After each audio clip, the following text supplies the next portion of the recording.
Hello, and welcome to this week's episode of Your Vault of Self-Help Techniques. So, what are we going to be talking about today? I thought we'd dig a little bit more into meditation. So, we've got quite a few meditations within your vault. But what does it mean to you? Do you know how to meditate? Are you new to meditation and mindfulness? Because there's lots of different techniques, there's lots of different ways of meditating. So, most of the ones that are in your vault are guided meditation and mindfulness practices. So, starting the process and the practice of meditation, what does it mean? So I'm just going to read you a little blurb about meditation, where it comes from, some of the places where it comes from. So in Buddhism, meditation has to do with familiarization. Through meditation, you can familiarize your mind with beneficial states and thoughts. Thoughts such as assisting others, compassion, treating others equally and with, high morals, high standards, kind standards. You begin to realize that non-virtuous thoughts, such as hatred, anger, greed, jealousy, are destructive, not only to the people you direct them to, but also to yourself. This can be confronting. It can be a confronting experience, but it need not be. The idea is not to give yourself a hard time when contemplating a less favorable aspect of your nature, but to use the awareness to change and improve yourself. It can be a source of positive change for a happier life. The most common experience for someone meditating for the first time is the realization of how busy the mind is. It is not until we attempt to quieten the mind that we realize there is a continuous arising of thoughts, memories, sounds, physical sensations, and visions. This is what the lamas, they're the Buddhist teachers or gurus, call the monkey mind. Just like a monkey's mind, ours too is continually jumping from one object to the next. By understanding the current nature of your mind, you can begin to learn how to change it. The success of meditation depends on many factors, including your state of mind before you begin, your stress levels and physical tiredness. And as a result, some sessions are better than others. So don't expect too much, especially to begin with. Even experienced meditators have bad days. So be patient and gentle on yourself. So when I started meditating consciously, I found that guided meditations were the best because I have good imagination. I'm able to visualize within my mind and take myself on the journey that they're talking about. Now, that's not the case for everybody. Some people can't visualize in their mind. So it's more of a practical process and a concept, which equally is fine. the art of meditation, like it says, is to be aware of the mind, to be aware of what's going on. That's also kind of the concept of mindfulness. And it's being aware of your physicality and just relaxing into that, reducing the cortisol levels, reducing the heart rate, going into a calm state. So this can be done with the breath. It can be done through guided meditations. It can be done through walking meditations, moving meditations. There are so many different types. Me sitting there and just breathing a lot of the time doesn't work for me. I need like a lead in to the kind of physical relaxation before I can just stand or sit or lie and just breathing, relaxing into the moment and the awareness of it all. So, do you need to create an environment for you to meditate? The answer is yes and no. So, no, because you can literally meditate anywhere. I lead groups and we just go into a circle with our backpacks on, our coats on, or in the summer, shorts and t-shirts, and we stand. We're on the beach and we don't need anything. I just talk us through it and we're stood. We put our hands on belly and chest a lot of the time. We might hold our hands up to the divine. We might hold our hands down to Mother Earth, Gaia. We might put them on our belly and chest. So did we need to change the environment? No, we just needed to show up and for me to lead the guided meditation. That's it. However, you might want to create a space at home which is cozy, warm, and comfortable enough for you to be able to meditate. What else? What else can we talk about here? How often should I meditate? Again, completely up to you. The Buddhists say if you can't find 10 minutes a day, you need to do 10 hours a day. Do I meditate every day? No, I'll be totally honest with you. I don't. Would my life be better if I did meditate every day? Yes, it would. Am I getting in my own way? Probably. And it goes back to that environment factor. Recently had a bit of work done on the house and I've kind of lost a little section of my home where I could just sit on my little love seat and meditate. Sit, look out the window and contemplate the world. So I've lost that little bit of space. Where else could I meditate? Lots of places. Could I create a new space that was clean, tidy, quiet, and isolated from distractions?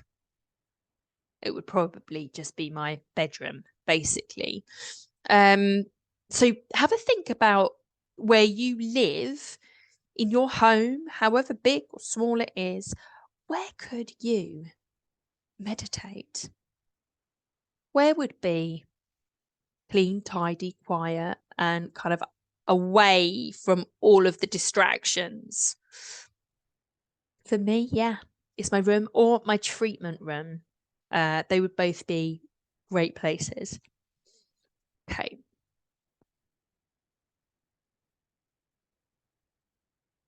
Back to the how often should you meditate? For a beginner, they do suggest regular and brief meditations. So 5-10 minutes a day would be amazing. And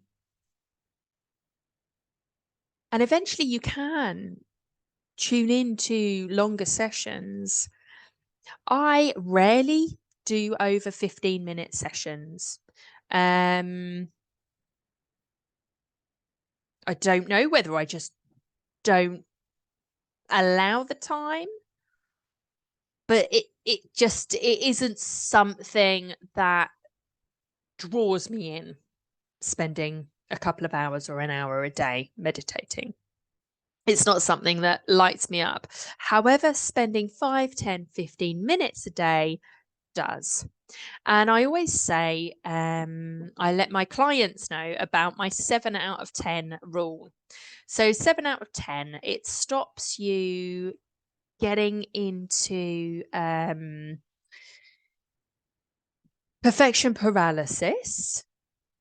I do believe above 70 is a firsting degree. I don't know. But 7 out of 10 is good enough. So if you only meditate 7 days out of 10 days, fantastic. High five. You're doing amazingly. If you meditate 5 days out of 7, fantastic. You're doing amazingly. So don't think you have to do this every day. And if you don't, you have failed. That's not what meditation is about. It's not self-flagellation. Okay. It is a practice that can bring some peace into your life. Okay. That's it. So I think we've covered how often. What about posture? Do you have to sit with your various fingers doing something, sitting upright with your legs in lotus position? And the answer is no, you do not. You can, yes, of course you can, but do you have to? Are you required to? No. It depends on your hips, your knees, your flexibility. You can meditate sitting in a chair. If you're sitting in a chair, I recommend both feet are firmly on the ground. So you've got that real nice, you do have a nice posture that way. If you're sat cross-legged or lotus position, fantastic, absolutely fine. I always say breathe up, feel that kind of string up your spine, and then relax into it. You want to be able to meditate rather than just be thinking about your posture and like, I've got to sit upright, etc. Okay. What else? What else? You can meditate lying down. The only thing is you could just fall asleep. But if your body needs some sleep, your body needs some sleep, right? So the main thing is to be comfortable and warm. And there is benefit to having a good posture. But obviously, if you physically can't sit up straight, you can still meditate. Of course you can. It's about just being comfortable, allowing the energies to flow through your body and having that space to tune into the soul rather than the mind. Okay, so we've done the when, haven't we? The where and how often. So let's just talk about the different types of meditations. I've already spoken about the breath work meditation. So breathing. There are so many. Wim Hof, I'm a cold water dipper. So there's different breathwork techniques which will bring you into meditation. I believe I've got a few of them here in the self-help techniques. Let me just scroll down. Yes, I've got breathwork videos. Fantastic. So they're already in there and we will add to them.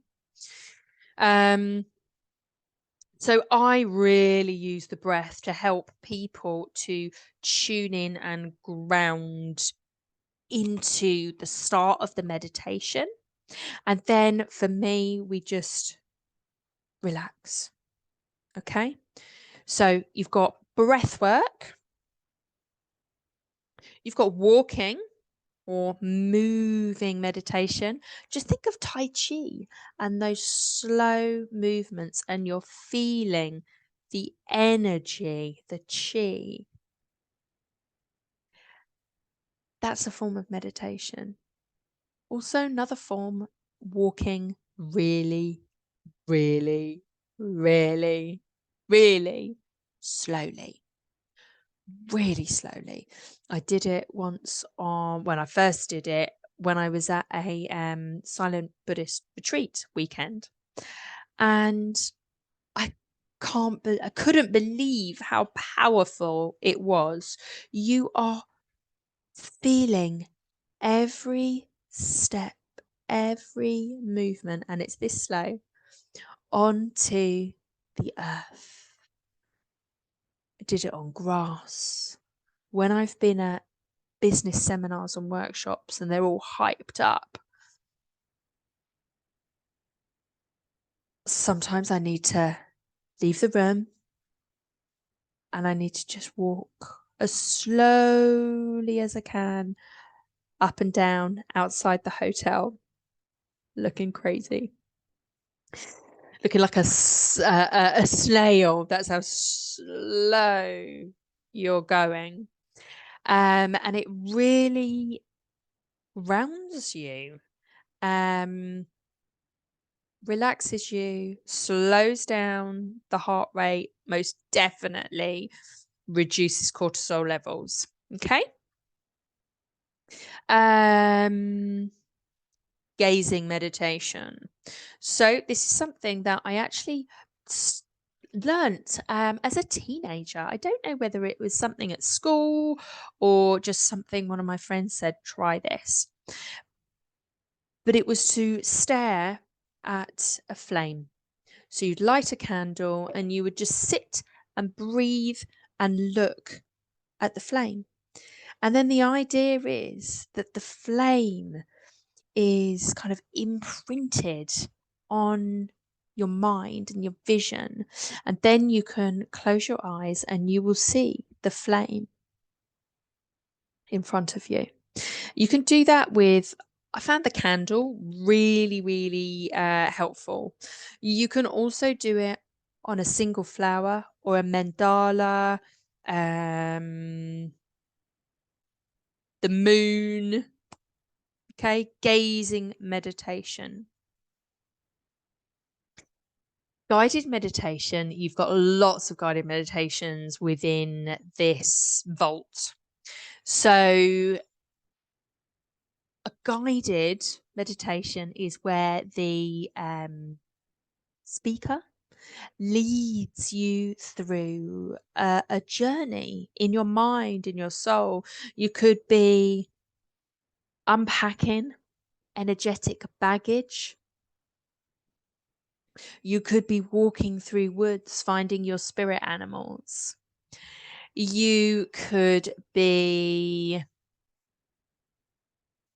journeying to the beach, going out into the water, washing away any blocked negative energy vibrations and coming back afresh. So guided meditation is also like a visualization. So it's a journey through the meditation. Someone is talking you through it, journeying you, guiding you through the meditation. Eating meditation. Yes. Also, on the silent Buddhist retreat I went on, we ate in silence and we ate mindfully. So, this is also something very good to do in the home um, with children. It's great to have the chatter around the table with food, but it's also really good to have calmness, few words, and really tuning in and tasting the goodness within the food and feeling it nourishing your soul. This can be very, very good for children to stop them being fussy eaters. Um, it also reminds me of Ratatouille, the movie. Have you ever watched it? So with Ratatouille, he puts the various bits of food in his mouth and he closes his eyes, and within the vision there's all these different colors swirling, and he's talking about the different textures, tones, tastes, everything of the food. And me and my daughter used to do this. If it was a new dish, we put various parts, of the food in, and then we describe what we could feel, see, taste. And it's a beautiful. You wouldn't want to do it at every meal, but it is a beautiful way of eating and appreciating the food and really tuning into the food that you have on your plate. So compassion meditations or loving kindness meditations. Um, hmm, these are incredibly beneficial for self love, for broken hearts. Um, you can direct them at yourself, self love and compassion, and you can also dedicate them to other people, sending out love and compassion. And we've got some of those meditations within um within this vault. Okay. Sound meditation. Have you ever had a sound bath? So they're very popular now. So we've got the Tibetan singing bowls, the gongs, the percussion instruments. And it's all about like lying down, breathing into your space, being really cozy, and then allowing the sounds and the music to guide you on a spiritual journey, not overthinking, not visualizing, just listening and um, accepting the sound into your body. There's many people that say sound is healing and sound baths are healing. So if you haven't been on one, do check them out. I've tried to record some sound and the drumming and chanting, but it just either the mic cuts out. I clearly don't have the right kind of recording instruments, because it never comes out on the Zoom or the live stream or the StreamYard. Never. So far, I haven't been able to um, drop a video within the vault about sound meditations. Now, let's think. Are there any other style of meditations? Hmm,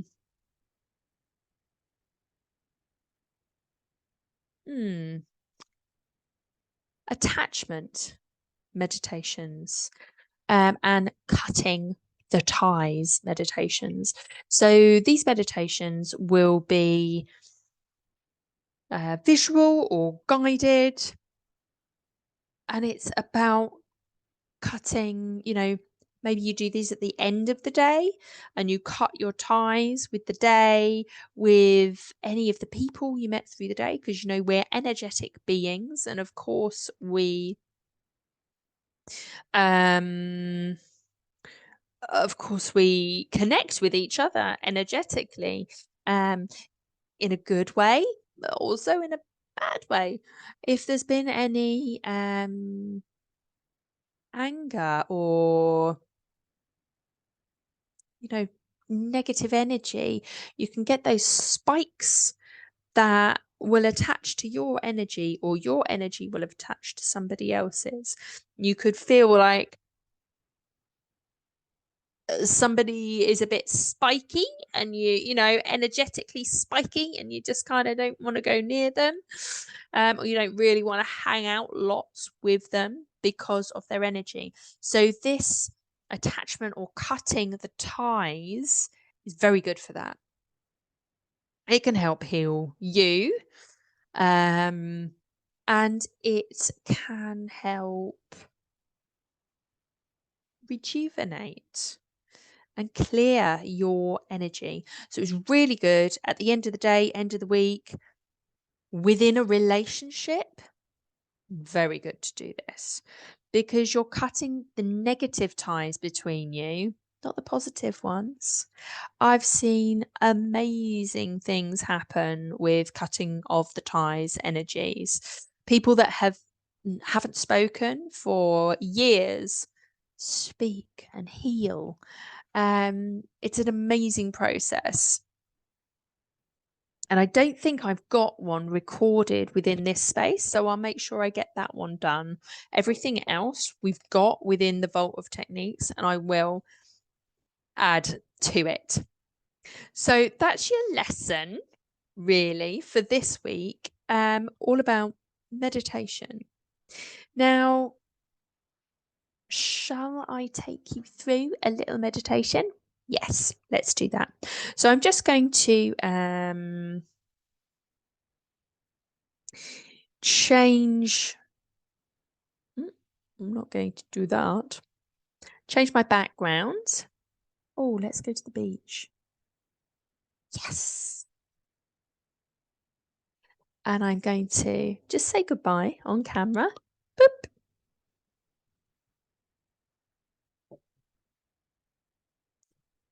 Hello, my name is Jane Scanlon, and I'll be taking you through this guided meditation today. We're going to tune in to attachments and cutting the ties. This could be the first action of your day, or the last 5 minutes of the evening, to just cut off, go to sleep anew, or start the day anew. So to begin with, let's take a few breaths. Breathing in through the nose and out through the mouth. Elongating the breath. Breathing in for 4 to 6. Holding the breath. And then exhaling for 4 to 6.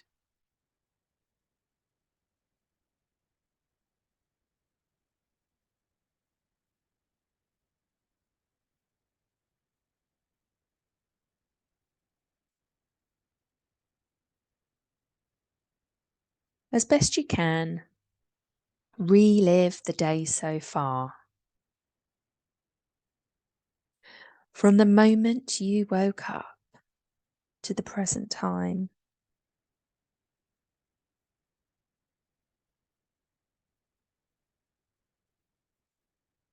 considering each action you carried out.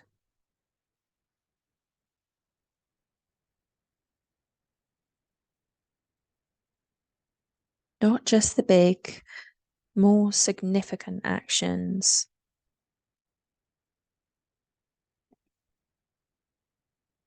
but all of the smaller ones as well.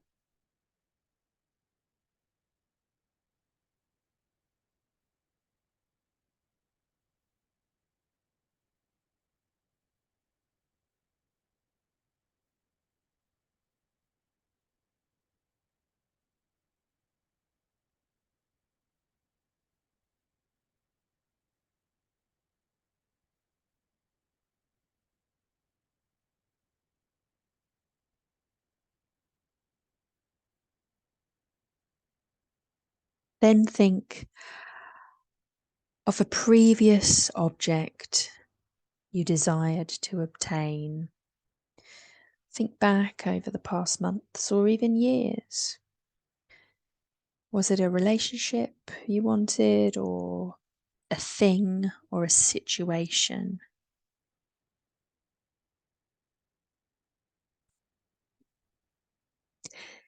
If at the time we knew what we know now, that they were impermanent and had no chance of living up to our expectations, should that be the case, would we have suffered so much to obtain them? Would we have placed such importance upon them? Would we have placed them upon a pedestal?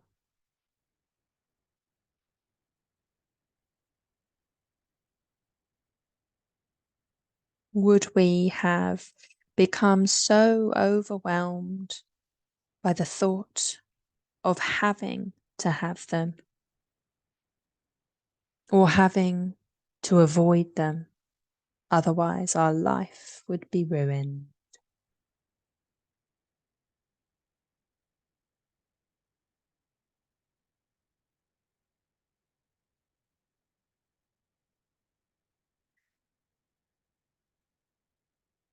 I invite you to tune in to the energy within your body to see where there are wounds or attachments.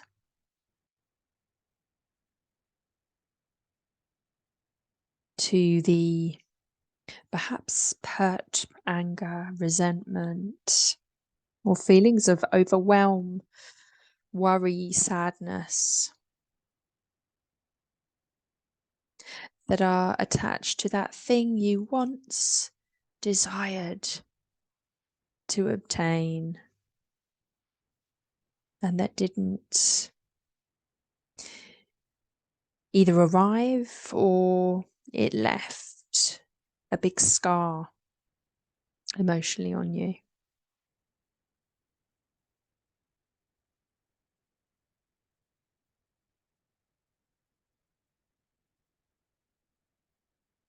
And I invite you to describe how those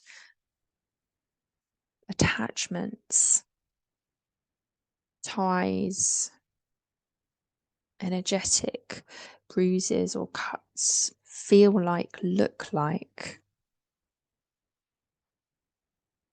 Do they have threads or chains going to the thing that you once desired that left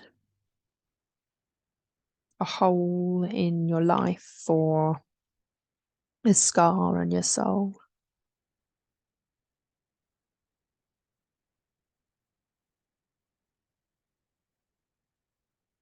And once you have described them, Once you can feel these cords, ties, and attachments, I'm going to ask you to visualize or conceptualize a violet flame of transmutation. This violet flame is going to go all the way around you in a big circle, and then it's going to flurry off to that object that you once desired so much, and it's going to curl around that into another circle, bringing you together as a figure of eight, these violet flames of transmutation.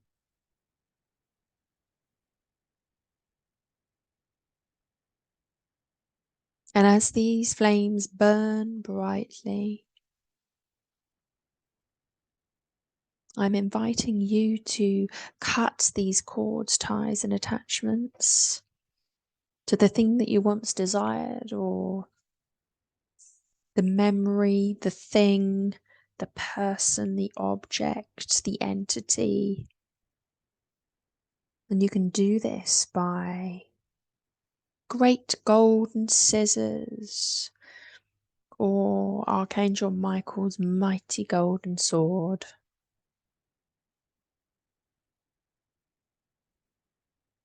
And as you cut these cords, ties, threads, chains,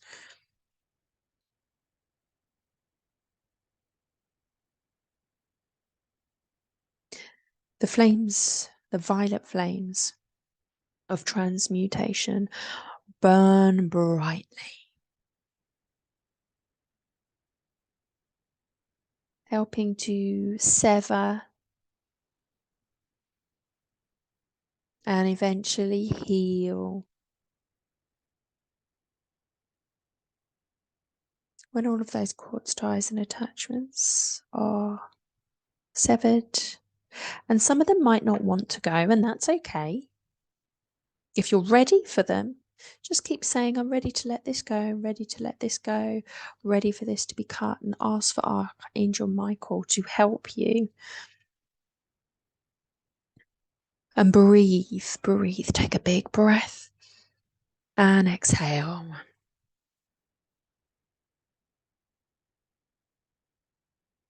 And now I invite you to turn your hands, your palms towards you, and place them near the areas where the cords, ties, and attachments were cut.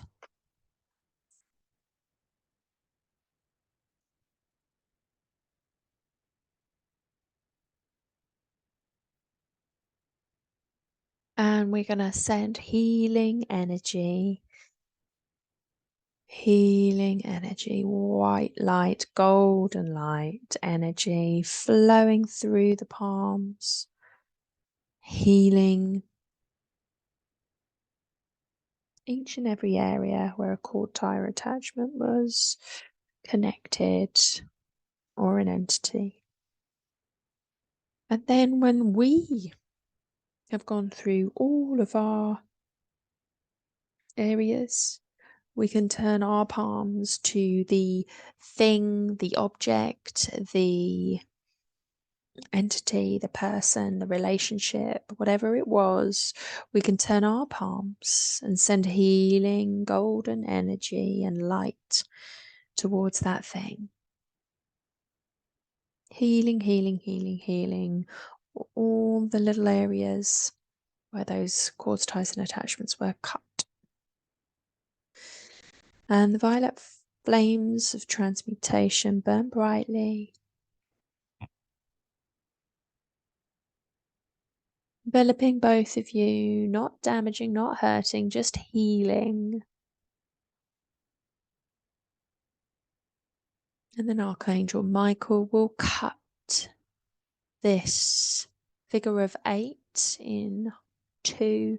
So you're both in your own circles and they're drifting away from you, drifting away from you.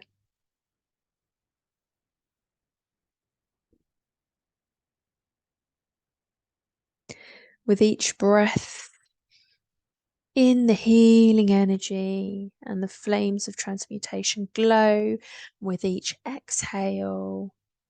That thing, person, relationship, object that you once desired so much is now just floating away, all the way, all the way to the horizon, where it will, with the last deep breath, pop and disappear.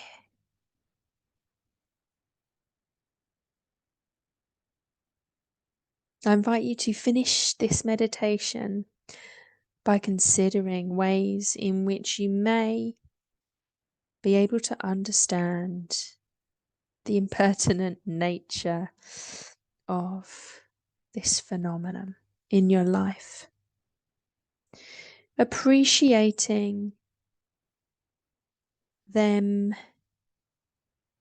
in a more rational way can prevent the extremes of attachment and desire, or aversion and anger.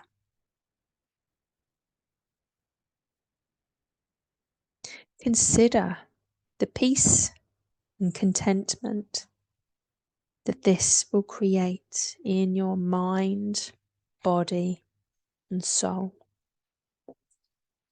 which will, of course, filter out into the whole of your life.